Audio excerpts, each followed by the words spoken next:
Hello, this is Steve, and I'm going to introduce you to Joe. And I've known Joe for a few years. I'm up here in Northern California, and Joe has been homeless for quite a few years. And he's agreed to do an interview, and he'll be my first interview. I want to start interviewing homeless people so we can find out more about them. And I find Joe to be a very interesting person, so I hope you do too. So, would you like to say your name so everyone knows who you are? Joseph Stephen Rayner. Tell me, you were homeless the last time, before the last time I saw you, but now things have changed. So what's changed? I've got an apartment now. That is awesome, man. That is so cool. Finally.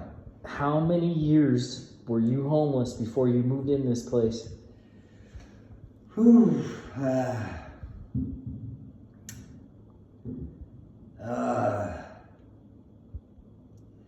Let's say about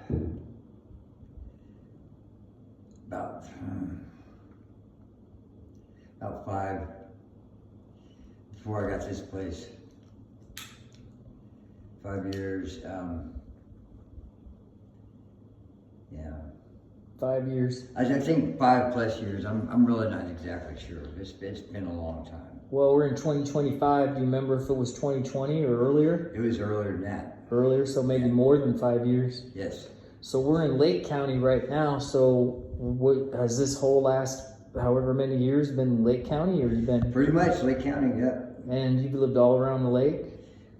Pretty much all around the whole lake.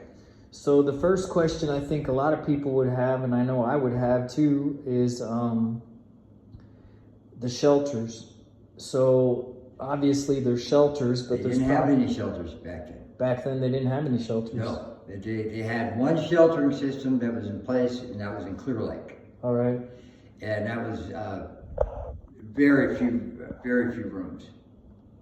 So limited space in the shelter. Yeah, it was like an old apartment complex that had about, I don't know, maybe 12 units in there.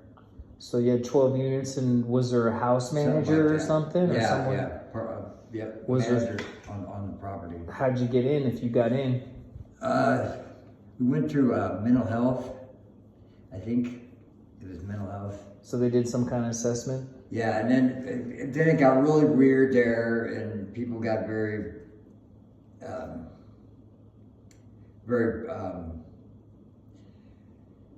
like if somebody knew, if they knew somebody, then they'd have reason to get rid of you, because that's what I believe happened to me and my lady.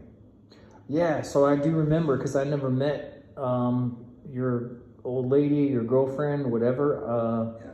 You've told me about her several times, but the first time I saw you, I was walking my dog down by the lake, and I was in the Tule before they chopped down all the Tule. Right. And remember when they chopped down all the Tule and displaced like 6 people? Yeah. You guys were living down there in the Tule, which was like 5 feet high, and then they chopped it all down to get rid of everybody in there. And Joe was cleaning up the place. He was cleaning up around everybody else. Everyone else would leave their trash. All the homeless people would leave their trash. And I remember seeing you, and you were cleaning up all the trash. And I was like, that dude's cool. I don't know. I'm not trying to pat myself on the back, but I might have given you money or something like that at some point in time. I don't remember, but I always remember that you were the one that was cleaning the place up. And whenever I saw you with your dog, I'd always be like, hey, that dude's cool. Yeah. I appreciate that. No problem. For people who don't know, you got Clear Lake, California. You had a lake, one of the biggest lakes in the western United States, and to drive around it is about 62 miles. So if you don't have a car, you ain't getting from one town to the other very easily. So how did you get around as a homeless person from one community to the next? Because it's pretty hard to get around. Yes, it is. And hitchhiking is even if you know people don't really stop to pick you up. Right. It's really weird. But hitchhiking and the bus system wasn't even in place. The bus system is unreliable as hell. You know. They'll drive right past you sometimes. Oh, they did. all the time. Oh, they did. Me and my wife, they did it in the rain. They'll just drive right by you like you're not there. You'll be standing there waving your hands, and they'll drive right past you. Intentionally. Intentionally. Yes. Dude, that happened to me. Whenever my car is not working and I try and take the bus, I'm sitting there waving my arms right on the middle of Main Street, and they'll just drive right past you. Yep. And they even told me one time, I actually have a YouTube video about this where I made one of the bus drivers tell me the truth. And I said, you drove right past me. And she goes, well, if we're running late, we're allowed to. You're kidding. No, I got it on video. I got a video. Unbelievable. I even showed it to the attorneys who work, the public defenders who work over at the, because one of the public defenders, he's really cool. And he takes the bus. And yeah. I seen him. You seen that one dude? Yep. With the black Has hair? glasses. Yeah. I showed it to him. He couldn't believe it. And I said, dude, I got it on video that she said if we're running late, we're allowed to drive past the bus stop. And she said it on video. And I said, okay. And I put it up on YouTube, and they still didn't change it. Anyway, so bicycle, you can't get from one town to the other. You'd be risking your life on these roads. Yes. You would literally be risking your life. Sidewalks don't exist. They don't exist hardly. Dude, you get killed if you would try to walk around these roads at night from one community to the next. And it rains for like 4 months a year. And a lot of people have gotten hit on these roads. Hit and killed bicyclists too. Yes. Yeah. So, if you don't mind, how old are you? I'm 59. And where'd you come from original? Lancaster, Southern California. Ah, SoCal. So, you're used to the good weather. Yeah. This is cold compared to SoCal. Yes. Very warm down there. How'd you end up here? When I was a kid, my mom passed on. As soon as my mom passed on, there were a whole bunch of plans for me to get a pilot's license from my dad, being working at Lockheed and stuff. But it seemed like when my mom passed on, I just got kind of pushed on the back burner. Nobody really let me know what was going on, that she was terminally ill. How old were you? 11. Wow. And he immediately started seeing another gal, an Oriental gal. And I became unwanted. And according to her, my mother purchased a house for her kids to have a house, a home. And she moved in, and he took sides with her. And she didn't want any of Betty's kids in her house. So that's as a story as I got it. And that meant I had to be put somewhere.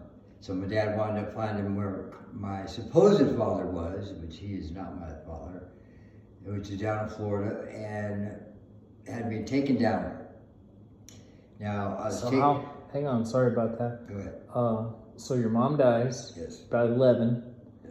So I always add 5 to whatever someone says when it's school. So 5 years old, you start kindergarten. So you got 11 minus 5, you're about 6.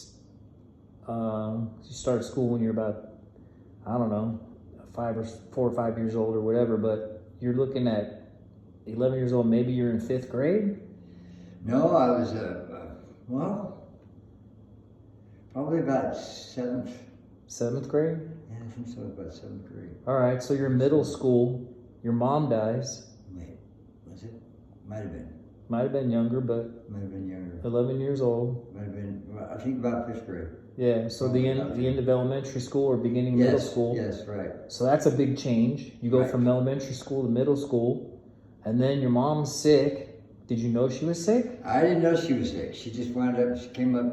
She just was no longer at home anymore. Uh-oh. And then I didn't know what was going on.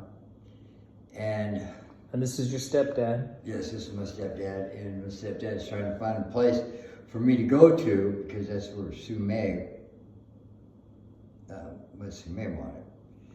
And I was like, well, shit. I thought, I didn't know that he was trying to get rid of me.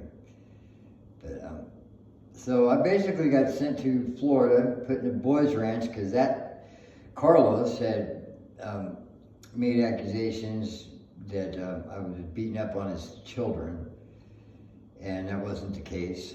Carlos is who? This is my supposed blood kid. Your bio dad in Florida? Yeah, yes. So you get shipped down to Florida? Did they send you in a plane or did they drive you down? No, my dad flew down there.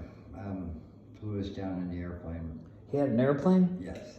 This guy had a fucking airplane? And he was teaching me how to fly it. Dude, you could have been a fucking pilot. You could be making hella money. That's what I was supposed to have done. At 16, I was supposed to be one of the youngest pilots to have gotten their license. Oh, that would have been awesome. Because I had all the hours. Dude, you'd be retiring right now with millions of dollars. No, I'd be set. Yeah. I'd be doing really well. Wow. And I would have had the house, because my mom purchased the house. I was looking at hopefully taking over, getting a job through Lockheed, through my stepfather. Dude, you would have been set. I was supposed to have gotten the airplane, taking over the airplane. It was the idea. And my mother's Ford Fairmont and these kind of things. I had a Fairmont. That was a good car. Yeah. Those things lasted forever. And you know, I was really looking forward to it. And I had things to look forward to. And Yeah. But when she passed on, everything Changed, man. Yeah, everything changed, and I got to sit down there. And then took me to one day. I got home from school, and Carlos comes to me and he says, "Come on, we got to go somewhere." So he takes me down to this juvenile detention center. You're in Florida now. Yes, and he tells them this story, and I'm sitting there listening, and I'm thinking, what? And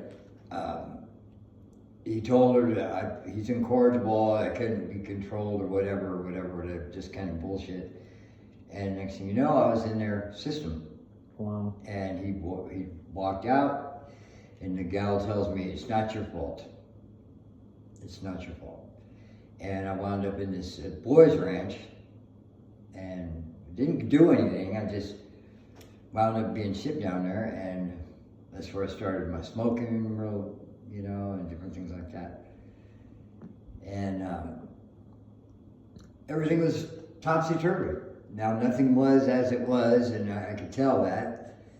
And I kept calling my dad, hey, I'm in, where I'm at. And finally, after quite a few months, he finally got me. I think I went back on like a Greyhound bus or some shit. So California. Yeah, back to California. Wow. And shit. So let me ask, you're in Southern California. Dude, you're right in the center of like where everyone in the world wants to be. Everybody thinks California's the best place in the world, and it is pretty awesome. Must have been skateboarders, there must have been BMX. A lot of all that. Must have been hella fun. Yeah. And life was going good. And then everything turned upside down. Because your mom died? Yep. And you didn't even know she was sick? All I know is one day I was,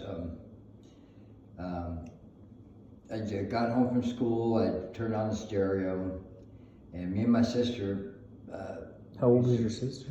She's probably 4 or 5 years older than myself. And she comes in, she has a boyfriend, Marty, and shows up, brings her there, and she comes in, turns off the stereo. Me and her fought like cats and dogs. So she comes in, turns off the stereo, and I was like, "What the fuck are you doing?" And I turn it back up, and she says, she comes back over, and she turned it off, and she says, "Not right now, Joey, Mom died." Oh, shit. And just like that. I was just like, what the fuck are you talking about? And everything got really weird. We got into the car. We went to the hospital. And that's where I saw her. Wow. And so I sat in you saw her dead body? In the hospital they let you bed. see her? Yeah. Wow. And I just... That's stuck in your mind, I'm betting. Yeah. Still there. Can I ask, did you touch her? Yeah, like her hand, her arm, That must be hard. you know, and I was beside myself, and I went out into the waiting room. I sat on that little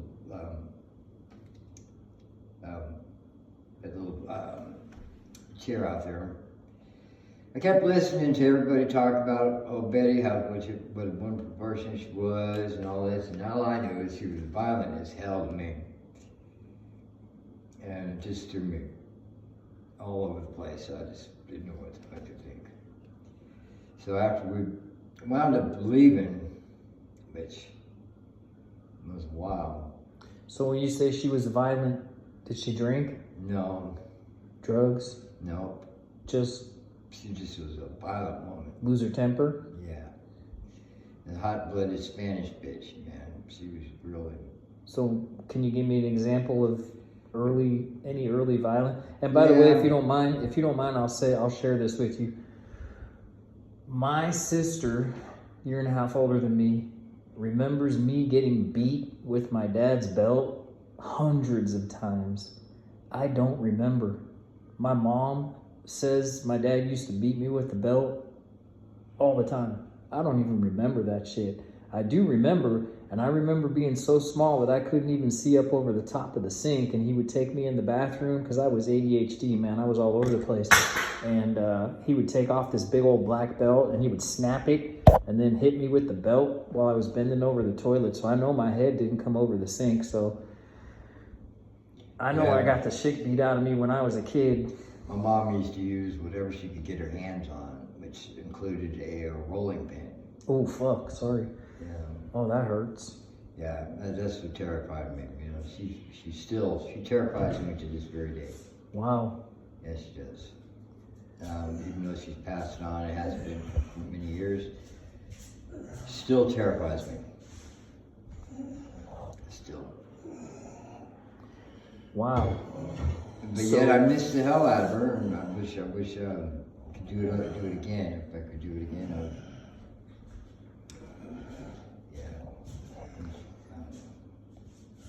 Wow. So there was no sense of relief. Not like, now I know I'll never be beat again. Was there, or was there, I don't know, did you have mixed feelings about mixed this? feelings all the way, still to this very day about the whole bit. Because it's like, I understand that there's a lot of things that we carried with us that happened to us in our younger days that we don't forget, we're not going to forget. Even though we don't vividly remember it all, it's just, they become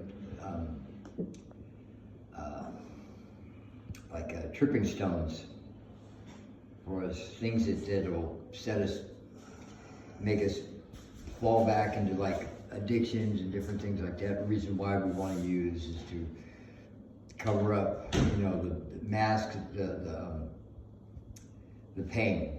Right. The pain. And we want to forget that. So she wasn't a drinker? No. No drugs? No. And she would lose her temper, screaming, yelling, throwing stuff? Or... Yeah. Oh yeah. All right. Yeah. So it's sorry, but my mental health background, post-traumatic stress disorder. I mean, that's definitely a lot of trauma. Can you remember the first time that you remember being beat by your mom or being terrified by her? Being dragged into the room. Oh yeah, being made to. No, I don't remember the first time, but there were so many times where she'd make me have to go and choose the tool that she was going to use. Wow. The belt, and that's really, and not to take my time or it was going to get real bad, which would be pretty bad because she wouldn't stop. My sister told me recently when I talked to her that she would listen at the door to make sure that I was okay, the bedroom door. And I didn't know that. I didn't know that anybody even gave a shit. So she would do her due and then leave me in the room, tell me not to come out. And like if I was sick or something, didn't feel well, and I really had to have a temperature and all that and everything, not just some little upset stomach or whatever, she'd make me go to school. So you went to school. Didn't anybody see any marks or bruises Well, or any of that's that just shit? it. After she would do things like that, it seemed like, as best I can remember, it seemed like I would be kept out of school somewhat. Uh-huh. Yeah. Do you know, as a school counselor, I fucking hated making CPS reports because the next 3-4 days, those kids wouldn't come to school. And when they came back to school, I would try and talk to them, and they'd say, "I can't talk to you anymore." Yeah. They would be worse. It would be worse for those kids when I made my CPS reports. Yeah. And I mean, you have to by law make them, but boy, I'll tell you what, I didn't make some if I could get away with it, because I always knew those kids, once the CPS shows up at their house and those kids came back and they would see me and they would walk the other way, and I'd be like, oh man, they caught it bad, you know? Yeah, unfortunately, there's a lot of parents that don't understand parenting like you do, like they think that they think they do. Yeah. And parenting is really it's a job and a half by itself. That's why stay-at-home moms, man, they really don't get the credit that they deserve. There should be some kind of a income for them just for that alone, like a welfare, provides people assistance like that. There should be something for mothers, stay-at-home moms, some kind of an income, because that's really per child, X amount of money to get per child. And the more kids you wind up having, the more money you'd make, but at the same time, you gotta know it's gonna be a lot of parents don't, a lot of people, young parents don't know exactly what to expect. They have an idea, but it's not, you can't ever predict how children are gonna turn out. No, you could have twins and they're so different from each other. Yeah. And some kids will just totally drive you right at the wall. So you had your older sister, she was 5 so years? I got 2 older sisters. 2 older sisters. Yes, and 1 younger. All right. And 1 boy. You're in the middle of all that. Yeah. 3 girls and 1 boy. Yes. Well, I got 2 brothers that are older. One just passed recently, and I still got 1 other brother. But so now were all these kids your mom's children? yes, my mom's children, but they weren't all the same father. You could tell by from Carla on down, from Carla, Kelly, Ivan, Jerry, you could tell that there's a DNA change. When it comes to Jerry and me, there's an obvious change. And I believe that because she used to beat up on my sister too. And she would grab her by the hair and she would swing her around in the living room by her hair. And she would call her a tramp, and how she was no good. And I think because a lot of times it's the pot calling the kettle black. I think that my mom was pushing that on her because she was like that. That's what I think. I don't know that. So I think this is true. I've heard this before and other people say this. The one that's most like that parent, they get along with the least. Like, if you're the most like your mom, she'll fight you the most. There could be a lot of truth in that. I don't know that to be fact or anything, but there could be a lot of truth in that because, yeah. So she caught it too. You weren't the only one being beat on. Yeah, me and Jerry, and we look like we come from the same mother, same father, because we look a lot alike, unlike the other kids. So maybe something to do with that particular guy. That's what I think. She fell in love with this guy, and he didn't want to take on anybody else's kids, so he wound up leaving.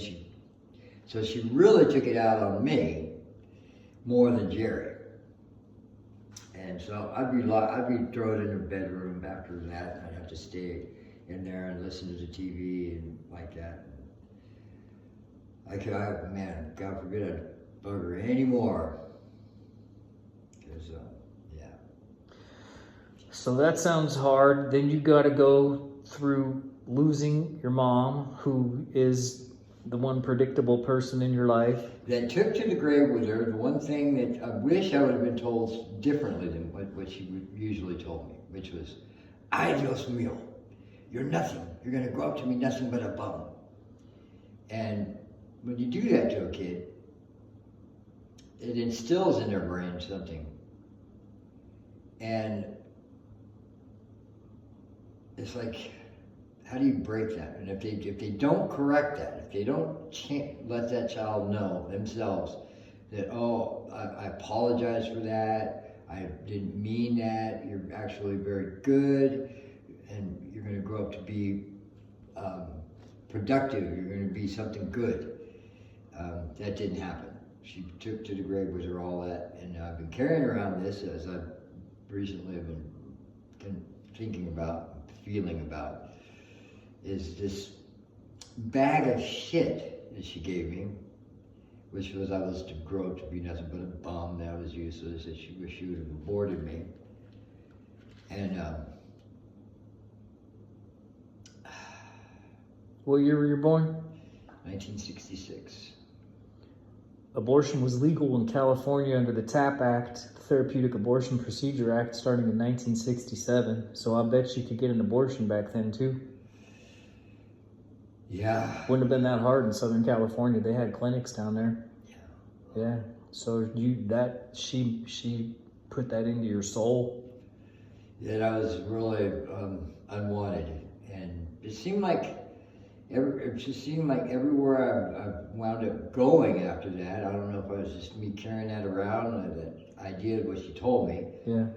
And so everywhere I went, I was unwanted. Right. And it seemed like it just kept turning into that. Well, then you got sent to Florida, and then you got sent to a boys' ranch, and then you got sent back from Florida. And then unwanted again still. You almost sounds like you got kicked out of the boys' ranch. Well, I wanted to get out of there. Yeah. I wanted to come back home because But then you had this Asian lady. Yes. That didn't want you. Right. Wow. And it didn't feel comfortable at all. So I wound up taking off and running away. How old? And man, I was so young. I'm gonna say shit. 13, 14. Fucking not even high school yet. Yeah, not even high school. And I was out on the street, hanging out with the hippie crowd, the older hippie crowd, the Entwistles. Yeah. And I was hanging out there because you could. And then his mom didn't want any of his friends over anymore, and we were into burglaries and stuff. So the next thing you know, I wound up staying underneath this hood of a car, like an old DeSoto, leaned up against the scary man's house behind us. And so I'd hop the fence and I'd get in underneath this hood, and that's where I lived. And I was waiting to hear my dad call out for me, "Joey, come home," but he didn't ever call. Whoa. And I kept waiting for him to call out, and, "Joey, come home," and I didn't ever hear him. So, wound up getting rolled up on these, and went to do my time. And I didn't ever go to juvenile hall. I went to state. I went to state the first time. CYA? Yep. California Youth Authority? Yeah. Yep. Gladiator school. The real gladiator school. Yeah, that's the fuck. So I had this friend of mine. Oh, fuck, man. I had this friend of mine named Jeff. Now, I was from Oakland. So that's Alameda County, right? And that's a very different scene than certain parts where you're from. But Alameda County had Alameda County Jail, and they got 1 million people in Alameda County at least back then, and has all the cities down there. But they put the jail, the kid jail, juvenile hall, was down in Oakland.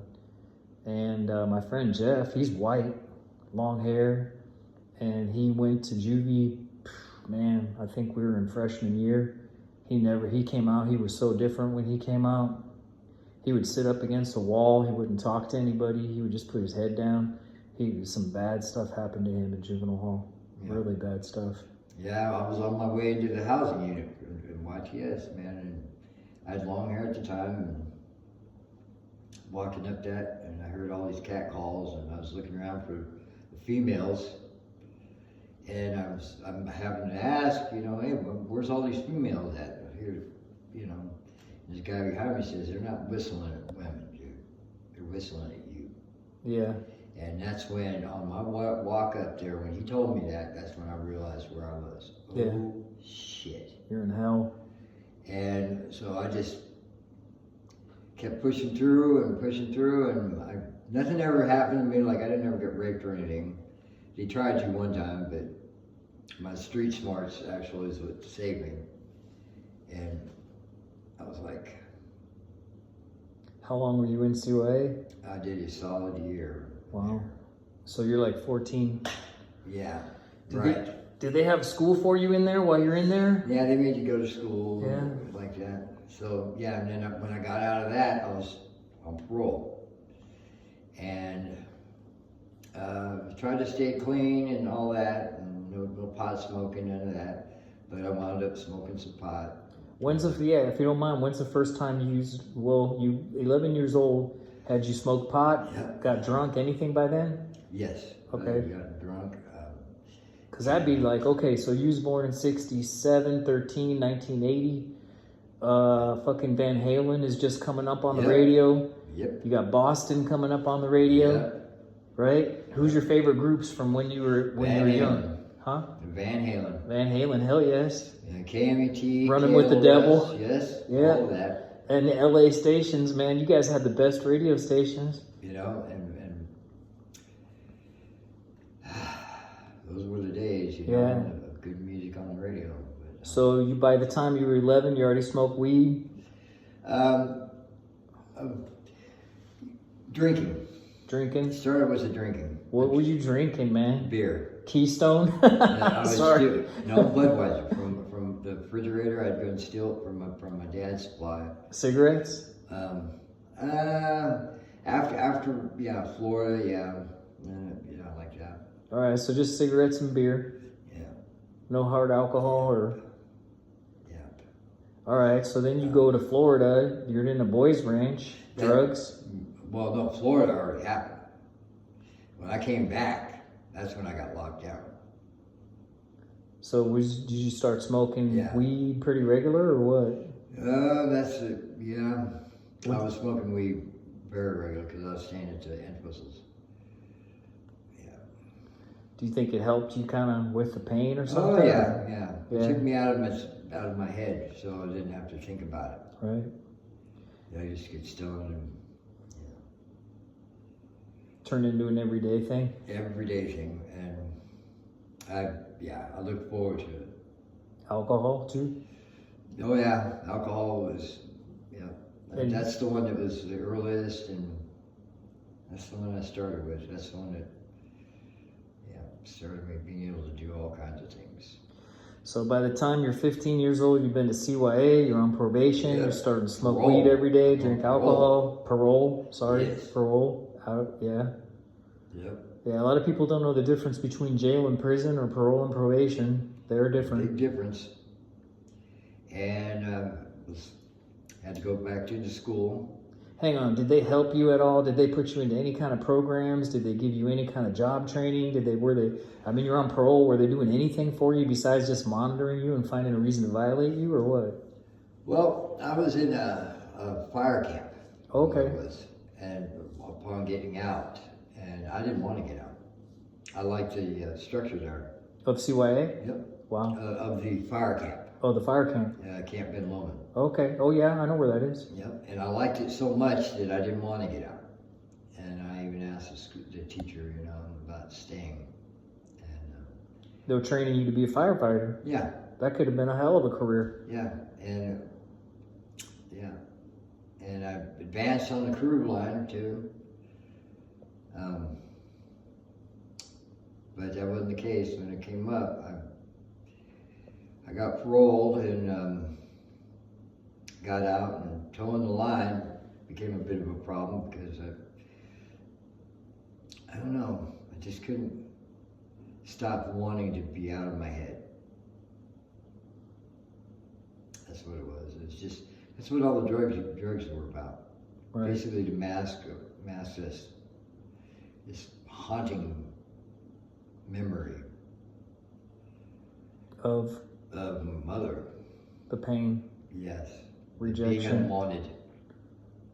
Do you know there's a book, can't remember the name of the book, but it's written by this famous guy named Dante.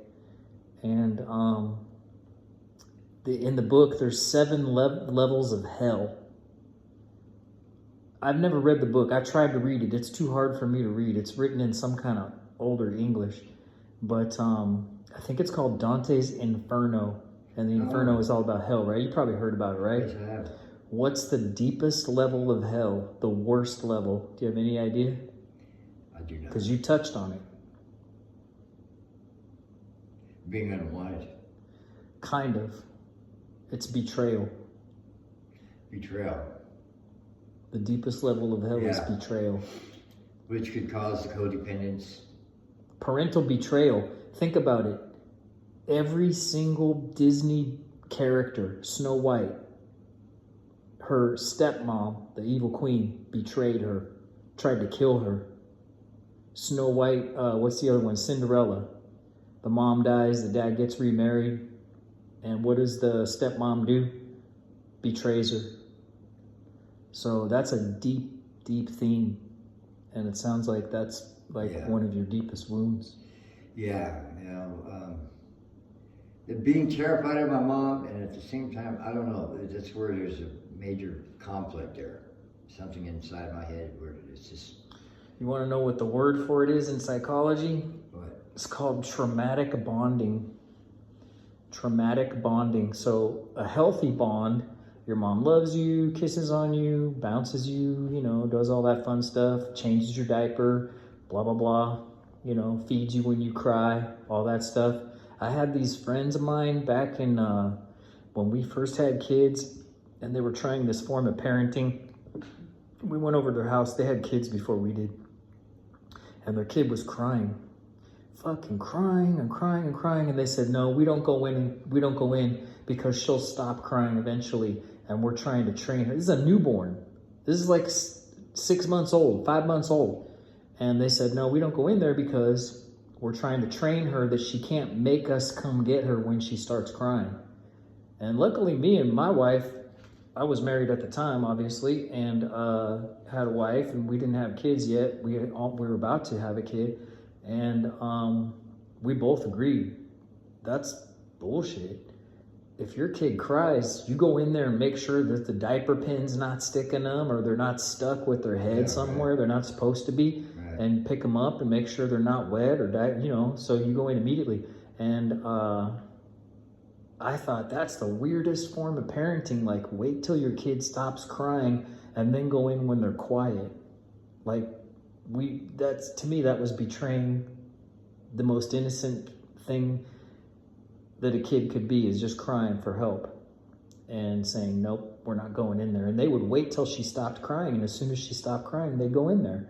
And we both agreed, no, we're not going to do that. It was some kind of Christian thing they were into. Anyway, it sounds to me like you felt betrayed. Yeah, I could agree with that. And the abuse on top of that, but... Yeah, well, looking for another, in my lifetime, of different women I got involved with, always seemed to be, the ones that attracted me always were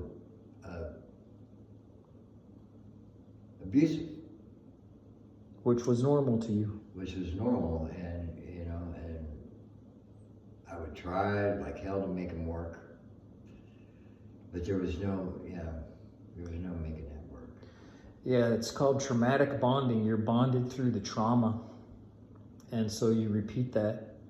There's a book about that. It's called The Ghosts of the Nursery, and it's basically that unconscious stuff that you repeat what's normal to you from your own childhood before you could even form words. That's why a lot of therapy doesn't work, is because a lot of the trauma that happens to you in early childhood, it's before words. So it's not based on words. So you can go to someone and talk about it all you want to, but it's based in feelings. Feelings. It's based in looks. Like the look of your mother if she hates you. One of the most disturbed kids that I ever dealt with is his mom right here in this county. One of the top 5 worst kids, and I've dealt with thousands of kids.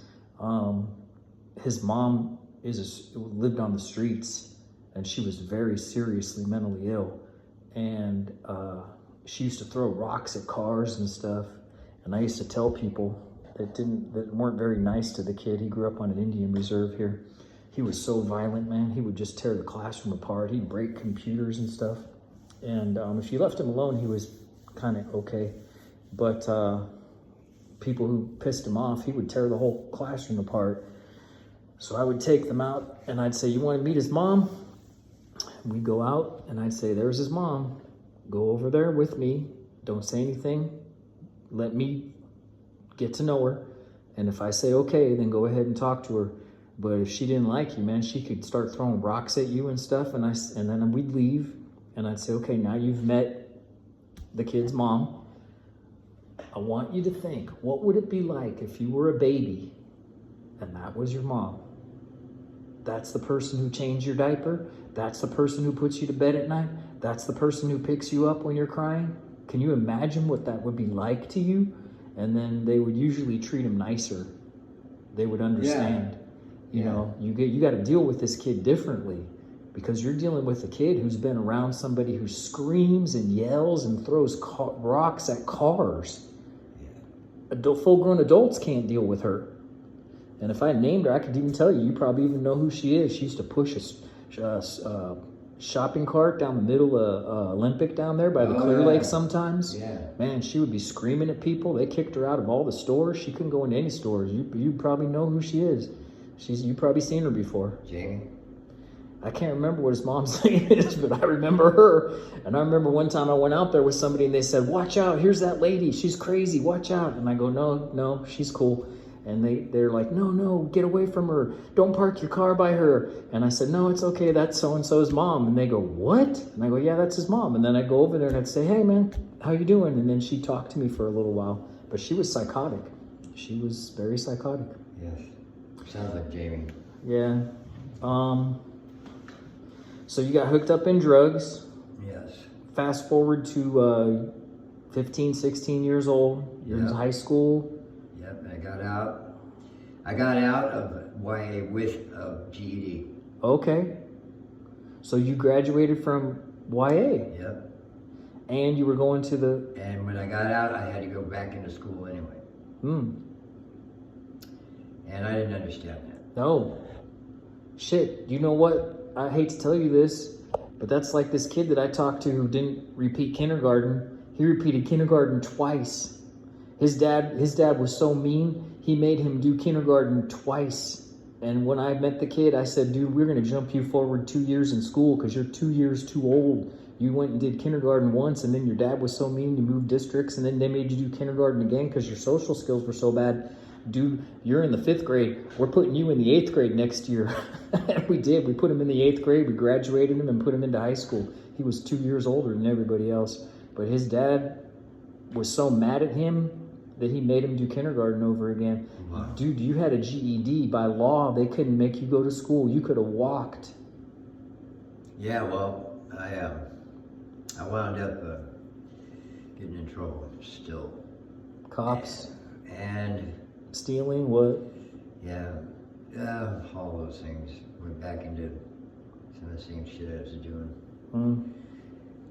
Now, was that to pay for drugs, or how were you getting drugs? That was just to get by. Keep you busy, just hanging out with your friends? Yeah. Do you feel like you might have had like difficulty paying attention in school? Were you an okay student? What do you think? Oh yeah. ADHD, like that? Yeah, I had very little interest in school. I think I was just too worried about going home. Because I didn't like going home. So now your dad, he didn't seem to care too much about you at that point. Something changed. Yeah, when I was before school, I was taken to a babysitter's. And the babysitter didn't pay attention to it. I remember this. And anyway, there's a lot of intricate things that happened there, but I would have rather been there than at home. So I was like, but I had to go home, and I was upset about that because I didn't like going home With your dad? with my mom. Your mom, your bio mom? Yeah, she dropped me off there, and yeah, things took place, and I didn't know any better. Any early childhood abuse, other kind of abuse? Yes, but see, but it's not abuse in that case because it was a mentally challenged the son of this babysitter, and she was very lazy. So she would just throw me in the room with her son, which she didn't figure his sexual prowess, how he was going to be with a young boy or young kid around, and that things took place, And you were how old then? I was just a kid then. Little kid. Yeah, a little kid, and I was subjected to that, and then that was. But I didn't know any better. To me, it was no big deal. But when they said that I couldn't go back, when she walked in on the situation, and then she said I couldn't come back, that was upsetting because I didn't want to go back home anyway. So that meant, yeah. So I remember that. even though you might not call it abuse, it was like taking away my best friend. Yeah. One friend that I had, Frankie. something that you didn't perceive it as abusive at the time. Yeah. And he was how much older than you, would you say? Well, he was quite a bit older, but he was mentally challenged.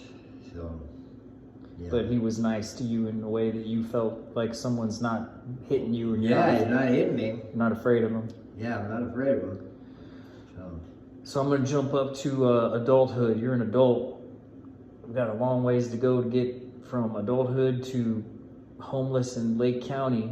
What do you think are the main highlights? By then, you've got post-traumatic stress, you've got early childhood abuse, you've got sexual abuse, you've got rejection, you got your mom dying, you got going to Florida, being with your dad that wasn't really a dad to you, got fucking ranch, boys ranch, then you're back to fucking California and you go to CYA, you got more rejection, you got a stepmom that doesn't want you, a stepdad who doesn't seem to care for you, you're living Like I in thought fucking he did. car on the other side of the fence from your house.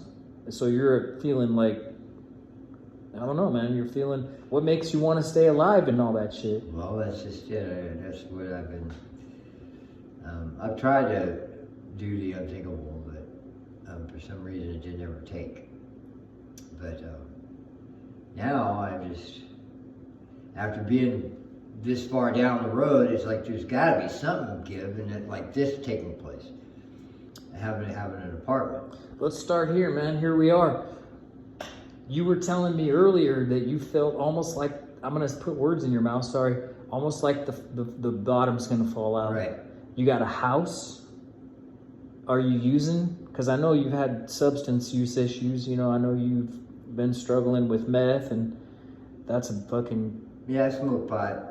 Smoke weed every day, pretty much. That's normal for you, right? Yeah. And that's legal here in California. Shit, everybody been doing that forever. We're in the Emerald Triangle, fucking center of the universe for weed in the United States almost. But the meth, I mean, how you doing on that? You staying away from it, or is it still a problem? Yeah, I've been kind of, yeah. Alcohol? Oh, I quit drinking. How many years ago? Oh, it's been a long time. I just got so sick and tired of drinking, trying to get rid of this pain that I had. And I just asked powers that be to take this thing away from me, like if I didn't ever have a problem, and bring it back to me when I could. And so one day I was getting ready for work, and it hit me when I was looking in the mirror that I had quit drinking. And it dawned on me, it happened exactly like I asked. And there I was, and ever since then, I've even tried to pick up alcohol since then, and it just doesn't. Everything like I asked. That's cool. Yes. That's cool. Yeah. And like I say, alcohol is the gateway drug. That's the one. Once you get drunk, you're liable to do anything that you normally wouldn't do. Pot is all it's going to do is give you the munchies. You're going to eat, you know, but it's not going to enable you to do anything. Some people say that substance abuse isn't a problem, it's a solution. It's a solution that people try because they feel like it solves their problem. Temporarily. Creates other problems, but does it you feel, I don't know, right when you're high, or you yes. feel... I feel like it does do that purpose, and it does help. Because you got to have some kind of a break in between the negativity that you're feeling. And if you got, however you get it, I think is a good thing. But a lot of business, a lot of like mental health and, you know, parole and like that doesn't allow for things like that. But because they just don't. Well, there's two different ways to look at it. One way that people look at it is cessation. And I used to hear that shit from people all the time. They would go to NA and AA, and the people there, the counselors, would say, if you ever relapse, you're going to die. If you ever relapse, you're going to die. And some people would. They would relapse and they'd fucking die. And then the other way to look at it is the way we used to look at it at places I've worked, what's called harm reduction. Less alcohol, good. Less cigarettes, good. Less gambling, good. Less losing your temper, good. Not perfect, just better. Like smoke less cigarettes. I remember one dude, we got him from 3 packs a day down to 3 puffs a day. That was better, you know? So I told the guy, fuck the 0, just try to go for the least. And he would smoke 1 cigarette, and he would put it away, and then he'd smoke it some more and put it away. And That's what I've been doing. Yeah, we were like, fuck yeah, man. We got him all the way down to 3 puffs a day. That was awesome. It took a year, but we got him down to 3 puffs a day, and he felt fantastic, man. Yeah, and a lot of these things that we get addicted to, it's just a figment of our imagination. It's really not anything that we really have to have, you know. So it's just in our imagination that it's like that. But still, even though it's there, it does help. How'd you end up homeless, though? This time it was a person.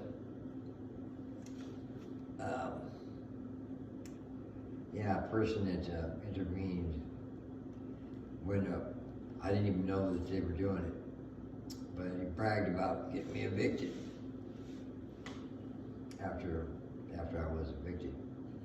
And he wound up taking my dog and taking it to a pound where no-kill shelter, where I'm sure he didn't know that I knew about this shelter, but I checked all the shelters, and I thought of that one. I called, and sure enough, there it was. And then they didn't even want to give him back. Yep. Well, you had a girlfriend, too. Yep. I think you've called her your wife sometimes, but Yep. I don't know if you were married or not. Yes. Well. And then something happened to her. Yeah, she passed on. And that was back. Yeah, that's been quite a few years back. That's when this episode took place. But we were homeless together ourselves, and over in Ukiah. And when we got together. See, she showed up at Plowshare. This was one time when I was going to go out and commit some suicide. Is that someone coming to the door? Yeah. And yeah. Let me see. All right.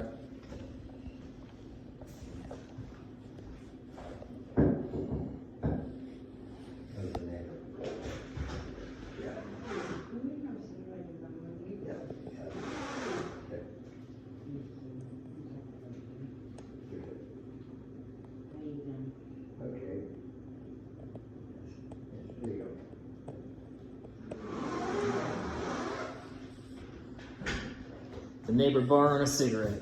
Yes, that's right. So she passed away.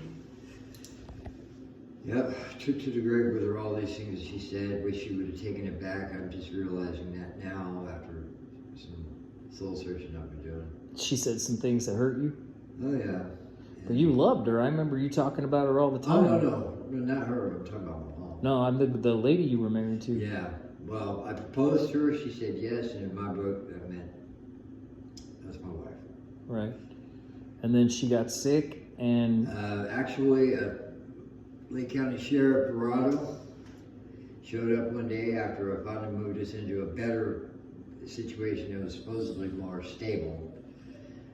But I rented it sight unseen, which you don't ever do that. That was a big mistake.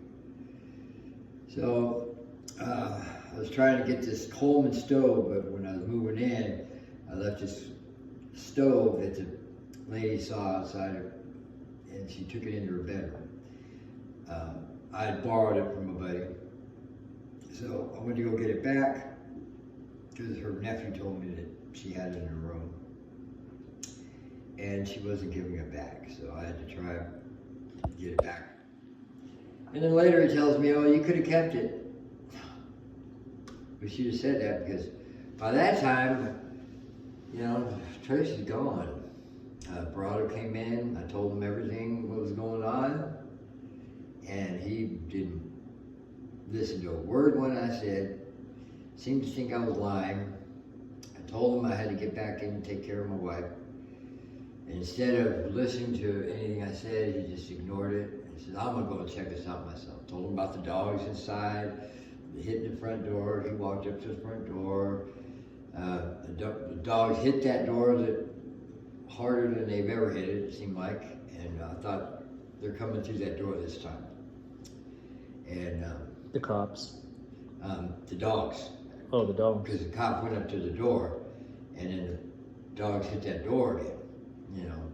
But they hit it hard that time. I thought that they were, whoa, you know. But he come falling off the step, you know, because it startled him. I told him, and he went inside. He saw my wife, saw she needed help. Instead of letting me go in and help her, he said, "Ugh." And at that point, I wanted to kill him. He embarrassed my wife, and I wanted to kill this motherfucker. You know, and I gotta watch what I say about shit like that, because they can use shit like that. Yeah. But nevertheless, yeah, it upset me very much to hear him do that. And I knew that he was gonna arrest me in the process, just for whatever, GP. So I told him, you know, to take my dog to the pound, because she can't go inside that house. All these dogs will maul her, she'll be gone for sure. And just make sure to put her in the pound, and he didn't do that. He let her roam the streets, the highway, in the summertime, blacktop. That was animal abuse, what he did. And there was nothing done about that. All the money we put into that place to move in was gone. Cop didn't do anything about any of that. So when we were told to stay away from there, I was told to stay away from there. And this was because some roommate or something? And because of the gal that rented out the room. Mm. And sight unseen, I rented it. But anyway, I went, as soon as I got out, I went to the hospital. They said, "Oh, we released her." They convinced me that they released her. This is Sutter. Trying to find Tracy. And you're right. And so they finally convinced me that they did. We went back and forth about it. I said, I know you didn't. No, you didn't. Yeah, we did. And so I went out for about the next week and a half, looking everywhere I could think of, and I went back into the emergency room. After that, could have been a week and a half, 2 weeks, and there she was. She had been there the whole time. In the hospital. Trying to find something wrong with her that I had something to do with, or something that this officer must have told him. I'm not sure what he told him. But there was nothing. And then this nurse that she had, when she finally got put into a room after I got there, and then she finally, you know, we got rejoined back up. They finally put her in a room, and this nurse, because, you know, all I did was just say, "Honey, it's okay, honey, you still have your sexy legs." And he found that provocative. prerogative. Whatever. Anyway. And we'd been together for 10 years. You got me? Yeah, so you're losing her, so that's like an echo Yeah. into your deep, deep past of abandonment. And you're trying not to betray this person. You're trying to be committed. yeah, because when we got together, she was living at this one place with Curtis.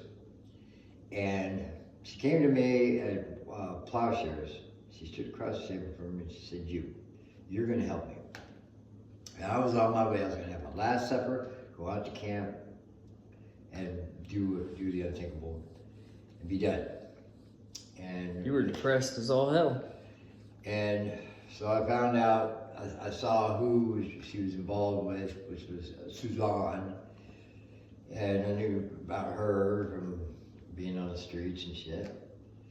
So you guys were homeless again? Yeah, I was homeless then, and then when I saw where she was staying, she started coming out to my camp and staying out there with me. She liked it out there. Tracy. Yes.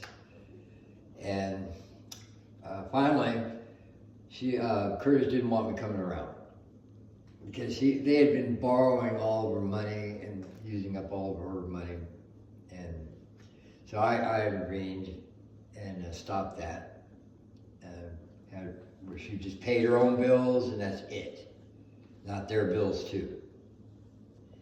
And so that got put on, and then things started looking more better.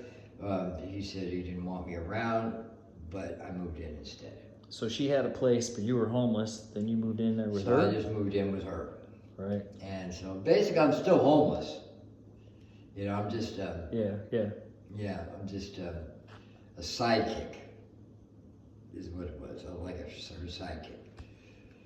And trying to find something, and then went over into Ukiah, to this program there.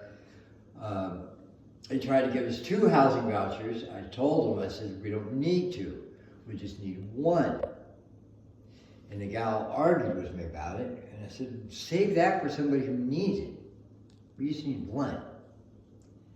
And so we went back and forth. And then finally the supervisor got involved and said, well, he's right. They only need 1. And so I said, just get me out of this county here, man. I'm tired of dealing with these people here and their stupidity. So That's Mendo County. And yeah, so I wound up going over there. Where was the first place? I forget where we went to then.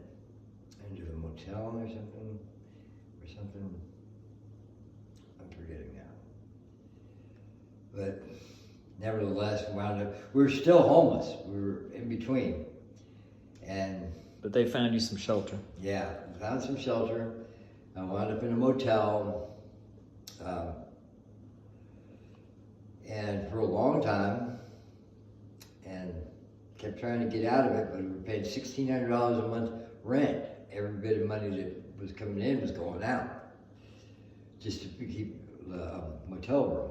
Was you able to work? Did you have any kind of... I was taking care of her, getting IHSS hours there. All right, HSS? Yeah. All right, so she was sick? Yes. And so you had shelter, you were up in Mendo? yeah, in Lake County. In Lake County. Yep. We started in Mendocino. And you were using what? Yes. I'm using meth.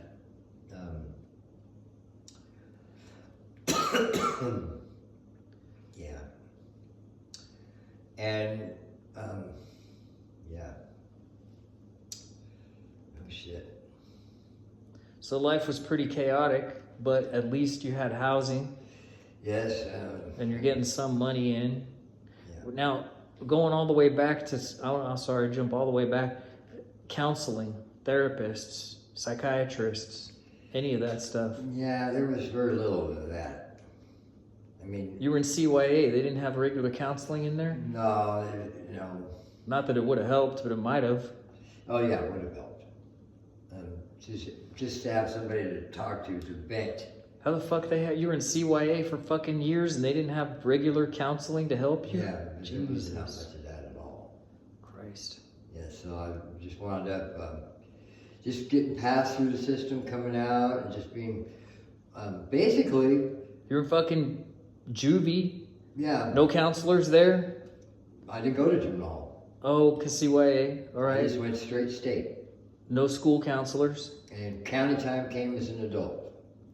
Then you had evaluations. You've had all kinds of mental health counselors come and evaluate you. After I started going and trying to find help, that when I actually started going to mental health. Has it helped?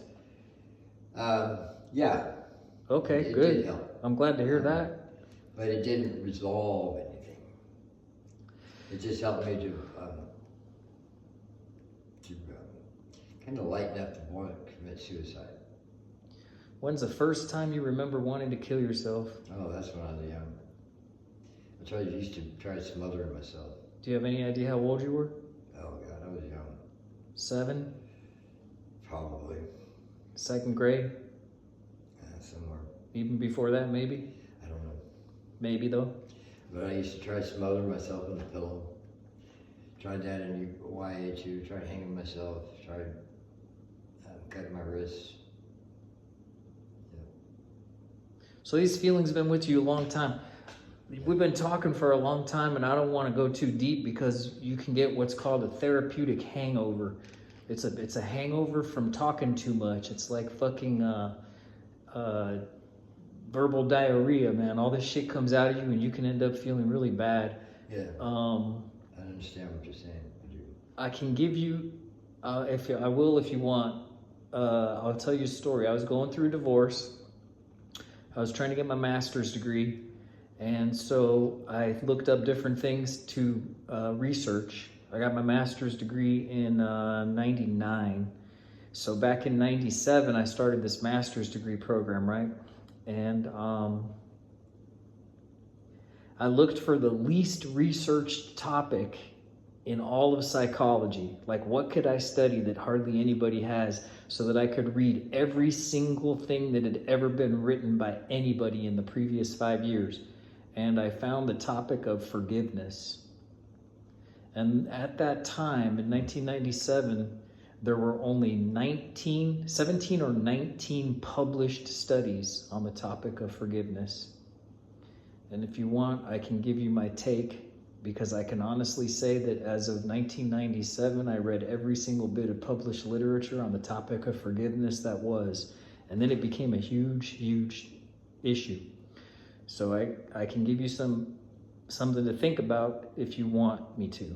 Sure. Okay. First of all, forgiveness is a choice. You can either choose to do it or not. And here's the easiest way to get past the question of whether you would or would not forgive somebody. Imagine the person that you want to ask yourself, would I forgive this person, calls you up, and they're on their deathbed, and they say they want to be forgiven by you, and you have a choice to go to them or not. I would. Then you know the answer to whether or not you would forgive them, and the answer in that case is yes. Yes. There's 2 parts to forgiveness. It's like 2 sides to a coin. You can give forgiveness, but you also have to receive it. So if you offended me and I forgave you, it's not my problem that you believe you were forgiven. So it's a one-sided act. You can forgive somebody and let go of it, but you can't make them receive the forgiveness. Do you see what I'm saying? Mm-hmm. Right? So offering forgiveness is really a one-sided deal. And we have all these little phrases, forgive and forget, forgive and forget. That's bullshit. Forgive and forget is bullshit. The only reason we say it is because forgive and forget both start with the letter F, and it sounds good. Imagine you go and burn yourself on a stove. Do you want to forget that that stove burned you? Hell no. So if you forgot that the stove hurt you, you would be vulnerable to being burned by the stove again. So forgive and forget doesn't work. The other thing that we get mixed up with forgiveness is reconciliation. People think you have to reconcile. Oh, well, you don't forgive him unless you go give him a hug. No, that's not. Reconciling with somebody is impossible if the person's dead. Can you forgive somebody who's dead? If you can forgive somebody who's dead, then it doesn't require reconciliation. It's a one-sided act. But what we do is we try and get the reconciliation piece because we want the other person to say they're sorry or take responsibility for it, which they can't do if they're dead. Right.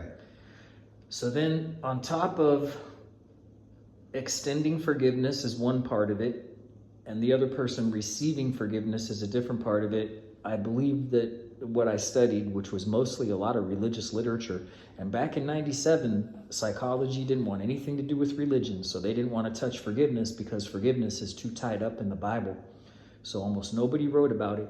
It wasn't scientific. Most of the literature was published by universities that were Christian universities. And what they came up with, the best thing that I saw was you have three entities. You have others, you have yourself, and you have what some people will call God. So I'll just call it God. God with a capital G, with a small g, the universe, whatever you want to call it. So imagine someone else harms you. You have a choice to forgive them, and they have a choice to receive that forgiveness. Then you have yourself, and we screw up all the time. So we have a choice to forgive ourselves. Back to, you put your hand on the stove, you burn yourself on the stove, and you can forgive yourself for making a mistake. So you can receive that, or you can say, no, I'm stupid, I'm dumb, I'm an idiot. No, that's what I do a lot. Right. So that's not receiving the forgiveness.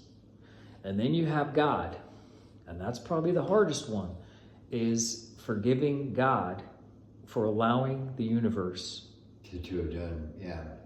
But then you have to believe the other part of it, which is, does God accept responsibility for that and receive the forgiveness? I've never figured that part out. But the bottom line is, you can forgive other people, and you can even forgive yourself, but the act of receiving forgiveness from yourself, that's pretty hard.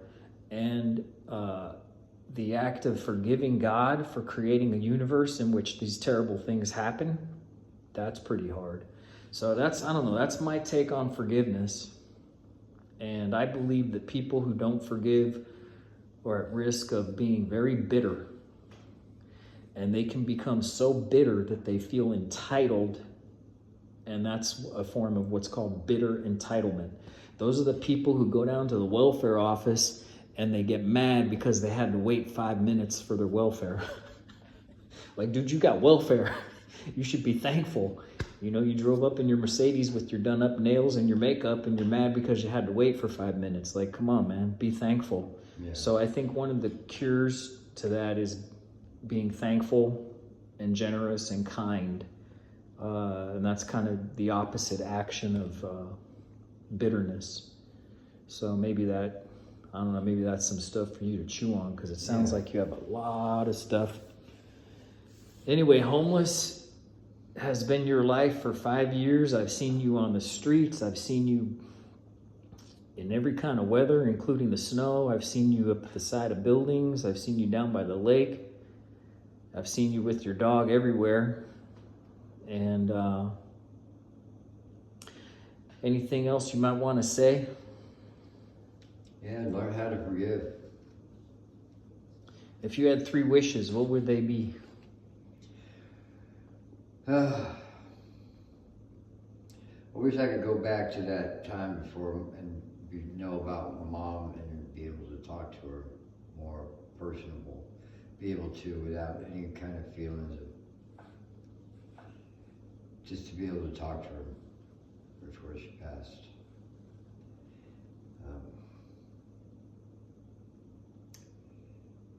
Yeah, my dad too.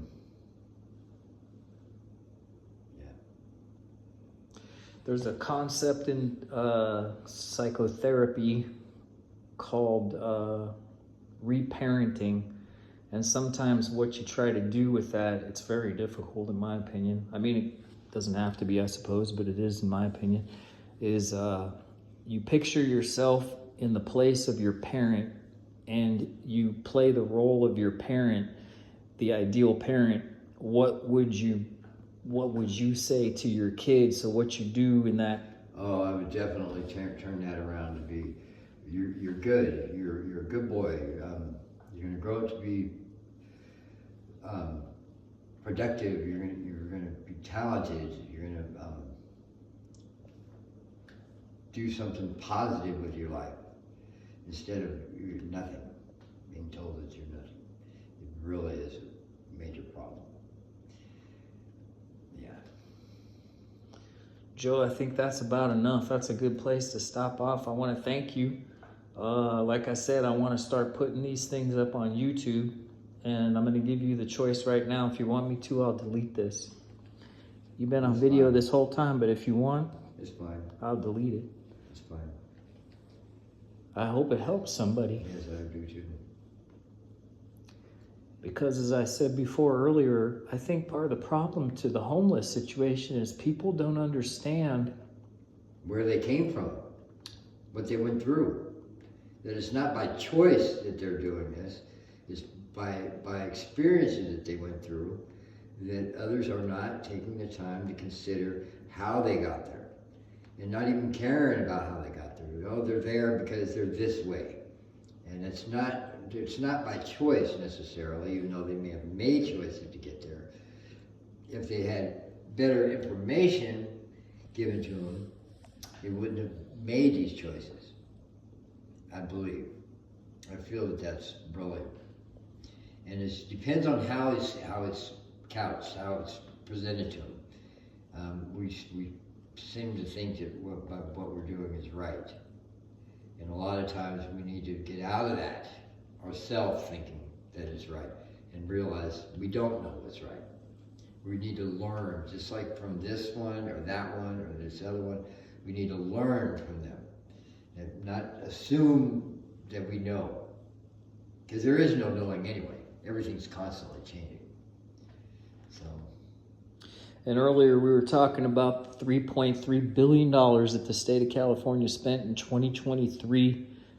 And I did the math on it, and it came out to $17,000 per homeless person in the state of California that they spent in 2023. $17,500. $17,000 I don't know about. Not including food stamps, not including medical, not including dental, just $17,500. $3.3 billion. And you didn't get any help in 2023. I remember you walking around the streets in Lakeport. You didn't get any help. The police, you know, when I went to that homeless meeting, remember we had that homeless meeting? And all the homeless people weren't allowed to come. All the homeless people were in the shelter, and they had the homeless meeting at night in the middle of the week. And the police came, and they said their plan was to start arresting the homeless people until they finally moved to Clear Lake. That was their plan. And that's what they did, didn't they? Yes. Chopped down all the toolies, started running everybody out of town. Yep. And then the homeless shelter was a mess. You had to leave during the day. Yep. Yeah, and you had to be dependent even on Sunday when the buses weren't running. Yep. And they did. They tried to arrest me for all kinds of shit. And then that one crazy lady, Snake Lady, she was running the homeless shelter and she was stealing money and everything or whatever. What was going on with her? Now, here's the deal. Okay. She got painted into a corner, said that she was doing something that I don't think she was doing. Because she had drivers to come and take people to their places where they were going to go for the day, to get help, to appointments and all that. And if she got a little extra out of it, I don't see that's wrong, because she stepped up to the plate against the powers that be. They ran her out, man. Yeah, that shelter is the old juvenile hall. I talked to so many people who said, I was at that juvenile hall when I was 5 years old. I know people who were arrested in this county at 5 years old, 4 years old and 5 years old. They were taken to that juvenile hall, and they said, there's no way I'm going to be there as a homeless person. I never want to go back to that juvenile hall, because some of the worst things that ever happened to them happened to them at that juvenile hall. I heard kids actually committing suicide in there. Mm-hmm. Yeah. All right, man, I think that's about enough. I want to to say thank you very much for that. Thank you, Joe. Thank you. I'm gonna turn this thing off.